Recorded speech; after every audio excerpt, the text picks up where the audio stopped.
Kumusta? Handa ka na bang talakayin natin ang isang konsepto na posibleng magpabago ng pananaw mo tungkol sa tunay na epekto at pamumuno? Pag-usapan natin to. Paano kung yung mismong mga bagay na inaakala mong nagpapatibay ng impluensya mo? Yung kumpiyansa, yung pagpapakita na alam mo lahat, yung imahe ng laging nasa kontrol, ay siya palang lihim na humahadlang sa pinakaminimiti mo.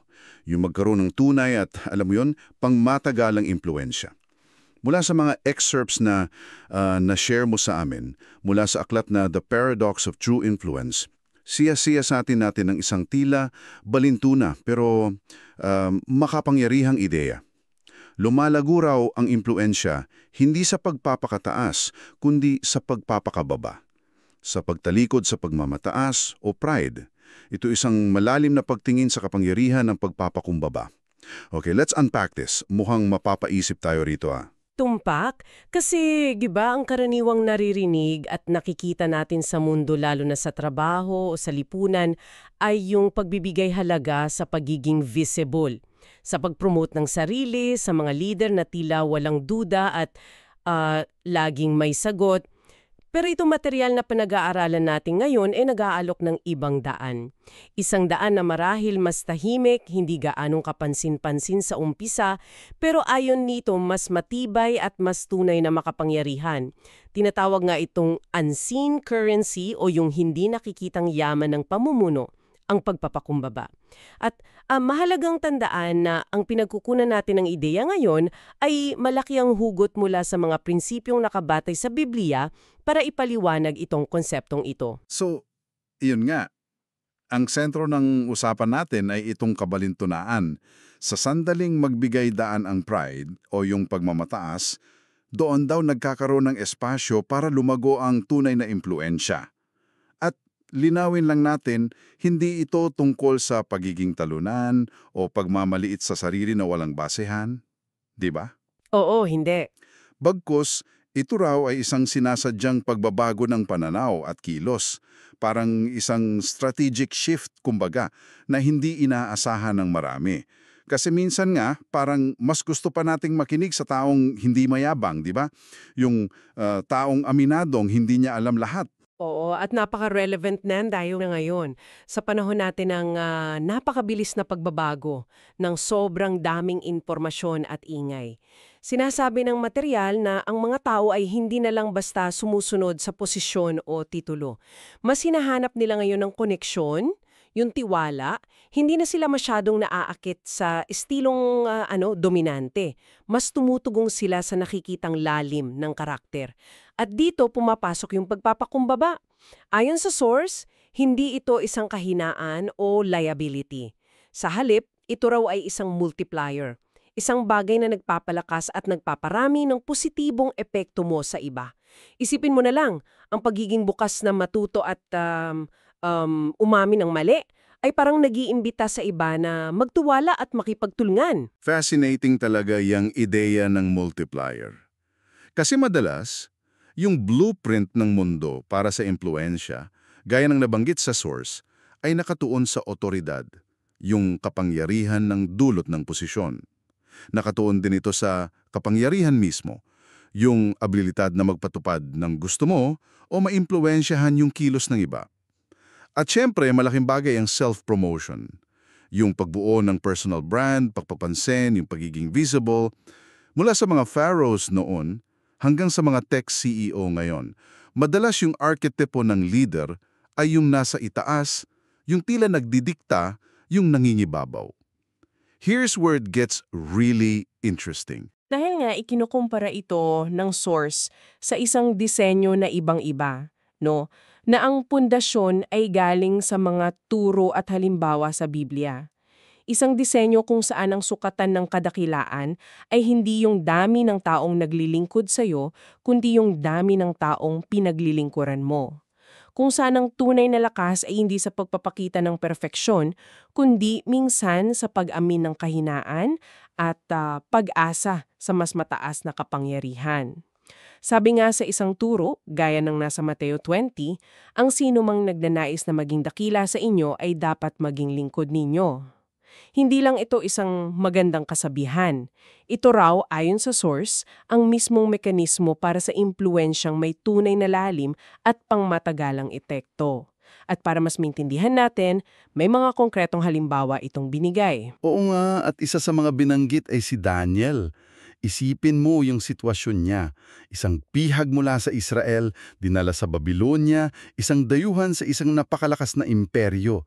Pero paano siyang naging pinagkakatiwalaan at maimpluensyang tagapagayo ng sunod-sunod na mga hari doon, mga pinakamakapangyarihan sa mundo noon?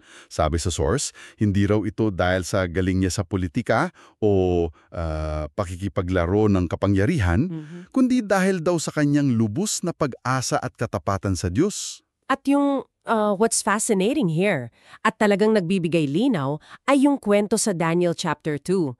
Hiningi ni Haring Nebuchadnezzar sa lahat ng kanyang mga pantas yung isang imposible.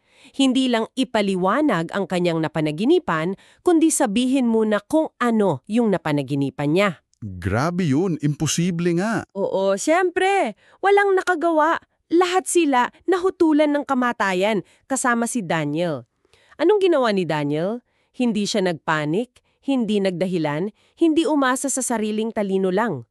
Ang ginawa niya, humingi siya ng konting panahon, tinipon yung mga kaibigan niya at sama-sama silang nanalangin para sa awa at gabay ng Diyos. At nang sa wakas ay pinahayang sa kanya yung misteryo, paano niya ito prinesenta sa hari? Hindi niya sinabing, ang galing ko, nakuha ko. Ang diwa ng sinabi niya, bale, mula sa Daniel 2:27-30 ay, Mahal na hari, walang sino mang pantas ang makakapagsabi sa inyo nito. Ngunit may isang Diyos sa langit na naghahayag ng mga hiwaga. At ipinaalam niya ito sa akin hindi dahil mas matalino ako kaysa sa iba, kundi upang malaman ninyo ang kahulugan. Okay. Kitang-kita mo, itinuro niya agad ang credit sa Diyos.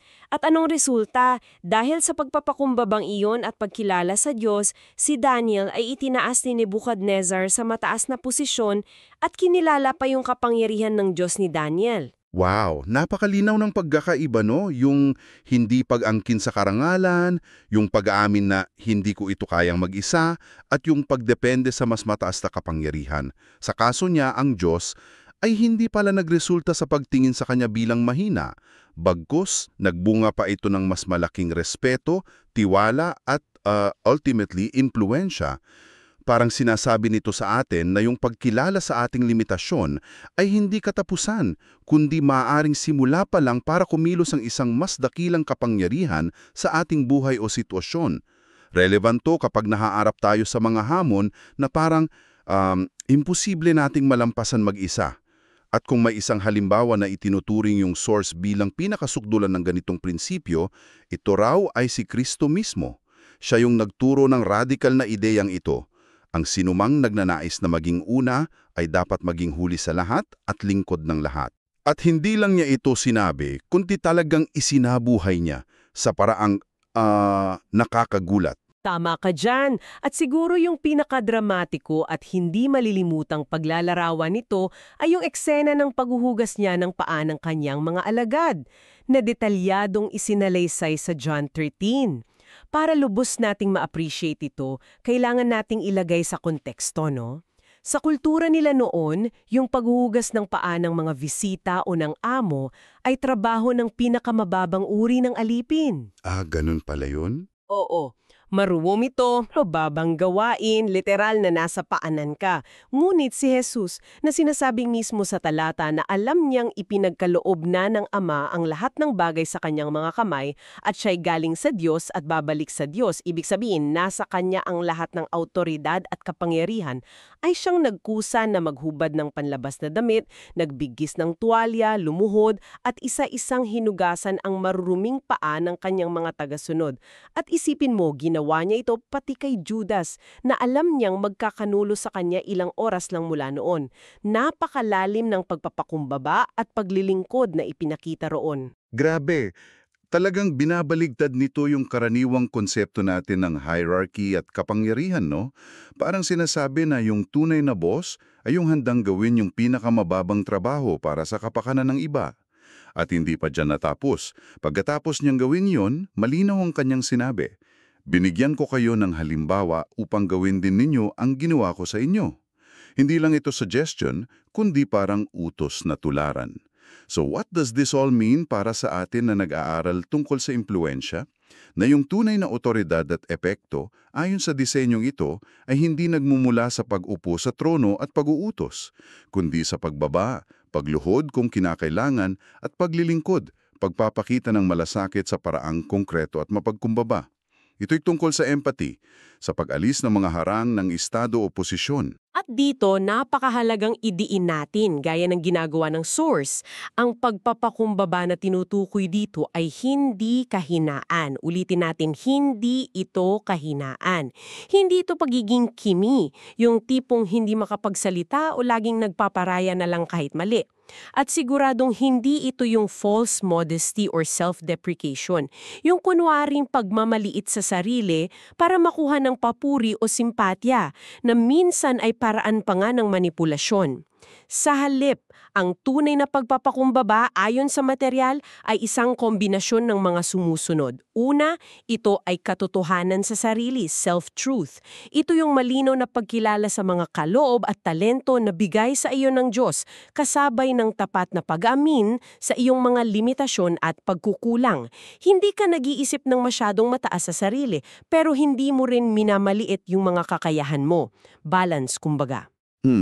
Okay, makes sense. Pangalawa, ito ay pagiging makadiyos at makakakwa, hindi makasarili. God-other-focused. Ang sentro ng atensyon mo ay wala sa sariling imahe o kapakanan, kundi nasa paglilingkod sa Diyos at sa pagtulong sa iba. Pangatlo, ito ay pagsandal o pagdepende, dependence. Ito yung pagkilala na hindi natin kaya lahat mag-isa, kailangan natin ang Diyos at kailangan natin ang tulong ng iba. Hindi tayo self-sufficient islands. Pang-apat, ito ay pagiging bukas matuto, teachability. Hindi ka sarado ang isip o arogante, alam mong laging may pwede kang matutunan mula sa iba kahit pa sa mga taong mas mababa ang posisyon sa iyo. At panglima, ito ay matapang na vulnerability, brave vulnerability. Ito yung kahandaang umamin ng pagkakamali, humingi ng tawad o magsabi ng hindi ko alam nang hindi natatakot na mabawasan ang tingin sa iyo ng mga tao. Kailangan ng tapang para dito. At ito na yung exciting part. Paano itong mga katangian ito na madalas nating iugnay sa soft skills o minsan weakness, nagiging tunay na lakas? Ito yung kabalintunuhan na naman. Sinasabi ng source na ang ganitong mapagkumbabang postura ay direktang nagbubunga ng mga sumusunod na siyang nagpapalakas ng impluensya. Una, tiwala, trust. Mas madaling magtiwala sa isang leader o tao na hindi nagpapasikat, na umaamin ng totoo, na hindi nagtatago sa likod ng perpektong imahe. Yung authenticity na dulot ng humility ay parang magnet, di ba? Oo, totoo yan. Pangalawa, collaboration. Kapag ang leader ay mapagkumbaba, mas nagkakaroon ng lakas ng loob ang iba na mag-ambag ng kanilang ideya, magtanong o kahit mag-disagree dahil hindi sila natatakot na ma-judge, ma-overshadow o ma-shutdown. Lumilika ito ng mas ligtas at mas produktibong kapaligiran. Importanteng-importante yan sa teamwork. Pangatlo, mas matalinong desisyon. Wiser decisions. Dahil bukas ka sa feedback, sa payo, sa pagtama ng iba, mas malawak ang nagiging perspektibo mo. Hindi ka nakakakulong sa sarili mong pananaw. Nakakagawa ka ng desisyon na mas pinag-isipan at mas nakabubuti sa lahat. Pang-apat, katatagan, resilience. Kapag ang halaga mo ay hindi nakasalalay sa iyong performance, posisyon o sa papuri ng iba, kundi nakaangkla sa mas malalim na pundasyon, sa kaso ng source sa Diyos, hindi ka basta-basta matitibag ng kritisismo, kabiguan o pagbabago ng sitwasyon. Mas mabilis kang makakabangon. Mas stable, no? At panglima, ito raw ay nagbibigay puwang sa kapangyarihan ng Diyos, empowers God's power, sa pag-amin mong hindi ko kaya ito mag-isa. Nagbibigay ka ng espasyo para kumilos ang Diyos sa mga paraang hindi mo inaasahan o kaya. Parang pag-step aside para siyang mag-take charge. Eksakto. At may konektado diyan isang maling akala na kailangan din nating itama na binibigyang diin din sa material. Ito yung pag-iisip na kapag sinabi mong umaasa ako sa Diyos o I depend on God, para bang katumbas na ito ng pagsasabing kasi hindi ako magaling o kasi kulang ako sa kakayahan, yung competence. Oo, madalas marinig yan. Oo, mariing sinasabi ng source na hindi ito totoo. Ang pagsandal sa Diyos sa kontekstong ito ay hindi pagtakas sa responsibilidad o pagiging tamad. Ito raw ay isang aktibong partnership na sa katotohanan ay lalo pang nagpapahusay at nagpapatalas ng ating mga natural na kakayahan. Hindi ito pagpapawalang bisa sa ating skills, kundi pag-imbita sa Diyos na makibahagi at magpalakas pa sa mga ito. Giging synergistic yung competence at dependence. Una, nagbibigay daw ito ng karunungan mula sa itaas, divine wisdom. Dito pumapasok yung sinasabi sa Proverbs 3:5-6, di ba? Magtiwala ka sa Panginoon ng buong puso mo, huwag kang manalig sa iyong sariling kaunawaan. Tama! Hindi ito pagsasantabi ng rational thinking, kundi pagkilala na may karunungan mas mataas pa sa ating limitado at minsay makasariling pag-iisip. Pangalawa, nagbibigay ito ng higit sa natural na lakas, supernatural empowerment. Ito yung konsepto sa Philippians 4:13, lahat ng mga bagay ay aking magagawa sa pamamagitan ni Kristo na nagpapalakas sa akin. Yung extra boost, yung lakas na hindi mo maipaliwanag based lang sa physical energy o skills mo. Parang may dagdag na fuel. Oo. Pangatlo, sinasabing nag-aalis ito ng sobrang presyong at pagkabalisa, reduces pressure and anxiety dahil naiintindihan mong hindi lahat ng bigat ay kailangan mong pasanin mag-isa. May katuwang ka. Pang-apat, pinapanatili nito ang pagiging bukas matuto. Maintains teachability dahil alam mong hindi ikaw ang ultimate source ng kaalaman. At panglima, nagbibigay ito ng matibay na ethical na pundasyon, provides ethical grounding sa iyong mga desisyon at aksyon dahil ang basehan mo ay hindi lang kung ano ang convenient o popular, kundi kung ano ang tama sa mata ng Diyos. Oo, at magandang i-highlight yung mga halimbawa ni na Moses at Nehemiah na nabanggit din. Si Moses alam nating nag-aalangan siya nung una nung sinabi pa niyang mabagal akong magsalita, di ba? Oo, naalala ko yun. Pero sa tulong ng Diyos, pinangunahan niya ang isang buong bansa palabas ng pagkaalipin sa Ehipto, isang napakalaking leadership tasks. Si Nehemiah naman, kitang-kita sa aklat niya na siya ay isang napakahusay na strategist at administrator sa pagpapatayo muli ng pader ng Jerusalem.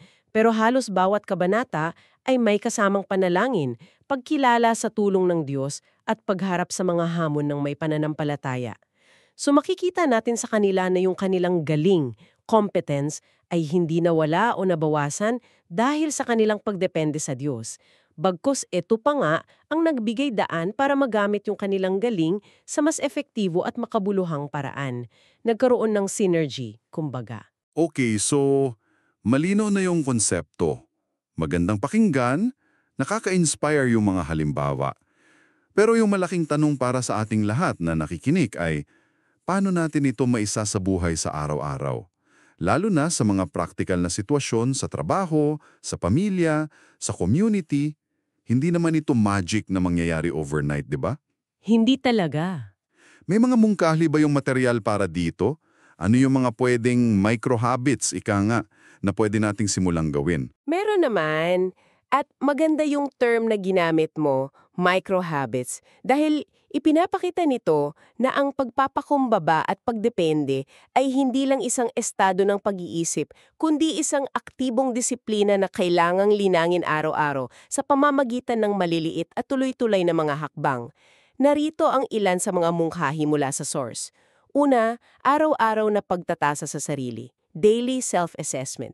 Mahalaga raw na regular nating tanumin ang sarili.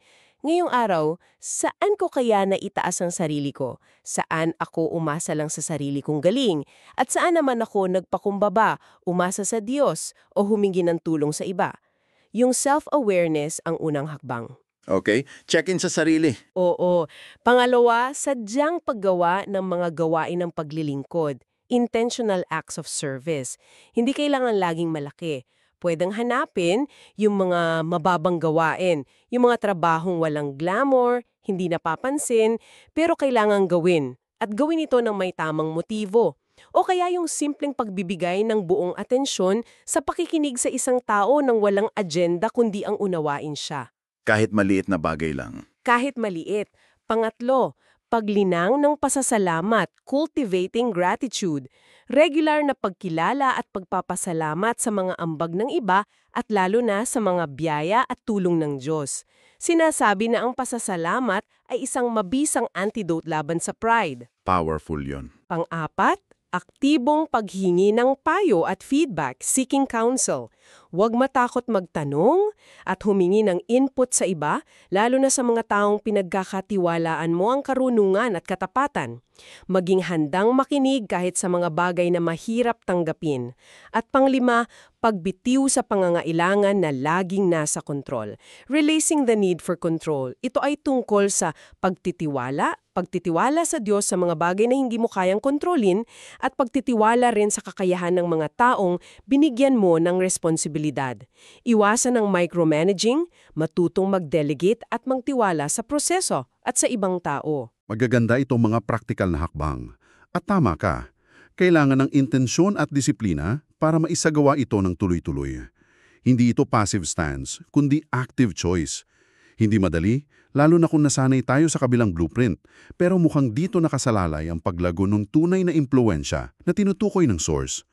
So, bilang pagbubuod, yung paglalakbay natin sa material na ito ay nagpapakita ng isang radical, halos baliktad na ideya kumpara sa karaniwan. Ng tunay at pangmatagalang impluensya ay hindi pala nakukuha sa pag-angat ng sarili, sa pagiging pinakamagaling o pinakamakapangyarihan sa kwarto. Kundi, marahil, ito'y lumalago sa pamamagitan ng paglilingkod, ng pagpapakumbaba, ng pagkilala na hindi natin kaya ang lahat mag-isa, at ng pag-asa sa mas mataas na kapangyarihan at sa tulong ng komunidad sa paligid natin. Ito mismo yung kabalintunyuan, the paradox of true influence. At dahil dito, nagbabago rin yung ating sukatan ng tagumpay o impluensya, no? Hindi na lang ito tungkol sa mga numerong nakikita, followers sa social media, laki ng kita, taas ng posisyon. Ayon sa perspektibong ito, ang mas malalim at mas makabuluhang sukatan ay nasa pagbabago ng karakter, una sa sarili, at pagkatapos sa epekto nito sa paghubog ng karakter ng iba. Yun pala. Oo, nasa pagpapalakas at pag-e-empower sa iba para sila naman ang mamuno at magtagumpay. Nasa lalim ng tiwala at kalidad ng mga relasyon. At sa bandang huli, isang mahalagang tanong ay, kanino na pupunta ang papuri o credit? Sa sarili ba? O sa mas mataas na layunin o sa Diyos? Ito marahil yung tinutukoy sa material na Kingdom Legacy. Isang pamana na hindi lang umiikot sa sariling pangalan o tagumpay, kundi nakatuon sa pag-ambag sa isang mas malaki at pangmatagalang layunin na lampas pa sa ating sarili. Isang napakalalim na pagmumuni-muni nga. At bilang panghuli, iiwan namin sa iyo ang tanong na ito para pagnilayan mo sa mga darating na araw. Kung iisipin mo ang iyong sariling konteksto ngayon, sa iyong trabaho, sa iyong pamilya, sa iyong mga kaibigan, sa komunidad o kahit sa personal mong paglalakbay. Ano kayang isang maliit, marahil hindi kapansin-pansin na hakbang ng pagpapakumbaba o paglilingkod ang maaari mong sadyang gawin ngayong linggo? Isang hakbang na, ayon sa prinsipyong tinalakay natin mula sa iyong mga sources, ay posibleng maging binhi na sa katagalan ay magpapalago ng iyong tunay at makabuluhang impluensya.